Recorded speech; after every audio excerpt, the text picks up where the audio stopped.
Président, et je voudrais profiter de mon intervention pour saluer également le ministre Abbas Fall, chargé des relations avec les institutions. Donc par rapport au collègue, l'honorable Maguette Sène, je devrais rappeler que je pense qu'en termes de parité, peut-être l'exemplarité devrait commencer par vous-même. Parce que votre liste, les deux personnes qui sont passées sur votre liste sont deux hommes. N'est-ce pas? N'est-ce pas? Donc vous, en tant que tête de liste, et M. Adama Diallo, qui était l'unique député sur la liste de Gossas. Donc, dans votre liste, en tout cas, le résultat n'a pas été paritaire. Et également pour vous dire que aujourd'hui à l'Assemblée nationale, tout à fait, l'objectif c'est d'avoir une Assemblée nationale totalement paritaire.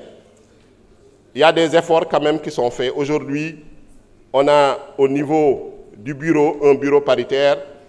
La présidente du groupe parlementaire Takoualou est une dame.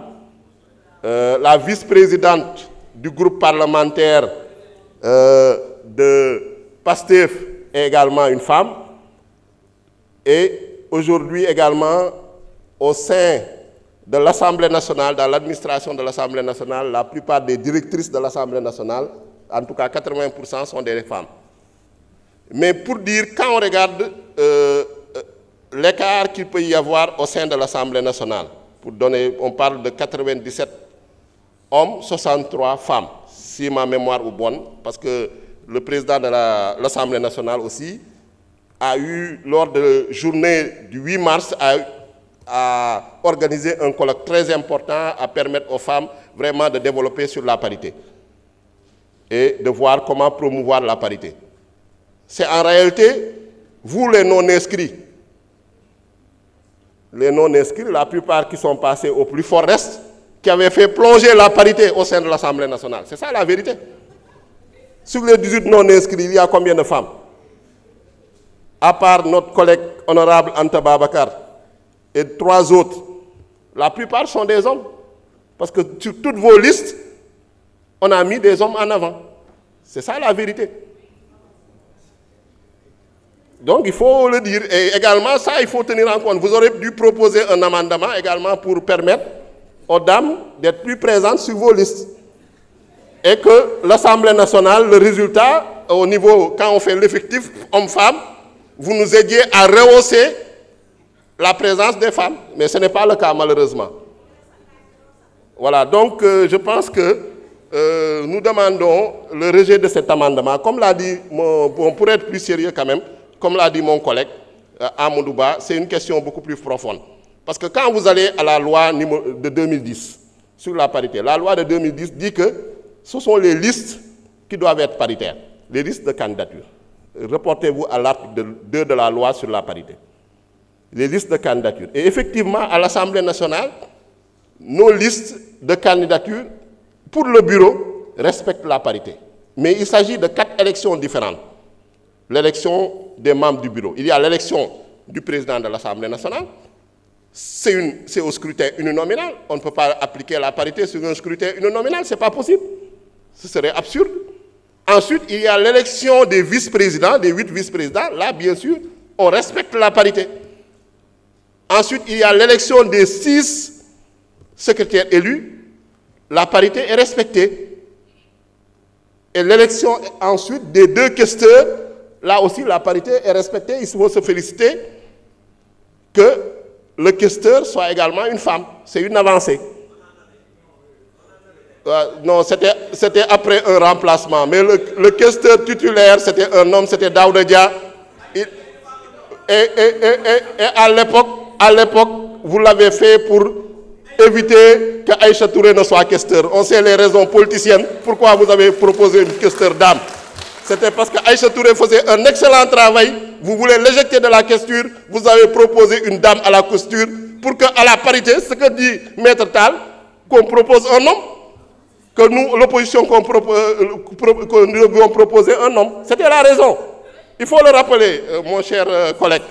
Donc, pour dire que, en tout cas, pour terminer, nous demandons le rejet de cet amendement puisqu'il n'est pas conforme à la loi sur la parité. On ne peut pas nous rétorquer un décret pour l'opposer à l'Assemblée nationale. Merci. jërëjëf xam naa dañuy jublu ci vote bi ndax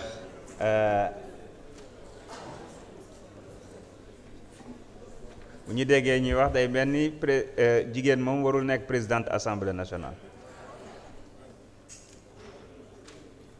dañuy jublu ci donc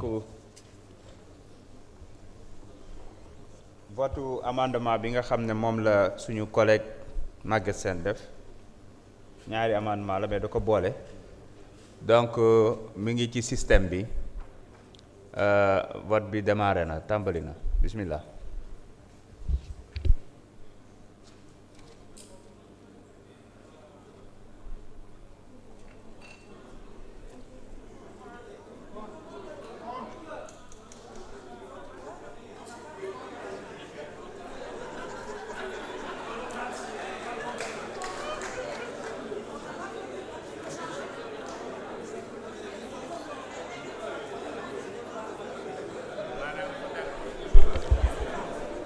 dama ne ku d'accord ci amendement bi nga xam ne moom la Maguette Sène def da ngay voter pour ku ci d'accordul nga voter contre loolu kay yomb na koo xam ne nag amoo ci defar amoo ci yàq nga neutre.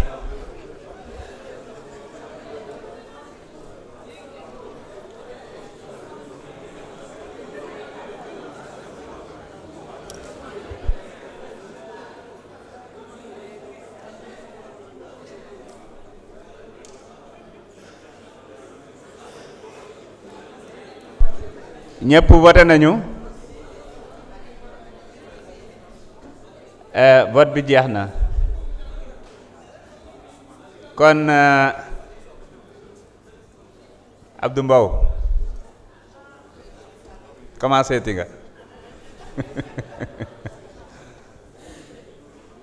kon am nañu 126 votants 10 pour 111 contre abstention 5 kon nag assemblée bi dàq na amendement bi suñu confrère bu nga xam ne Maguette Sène moo ko déposé. jot naa beneen amendement boo xam ne honorable Ayib Daffé moo ko proposé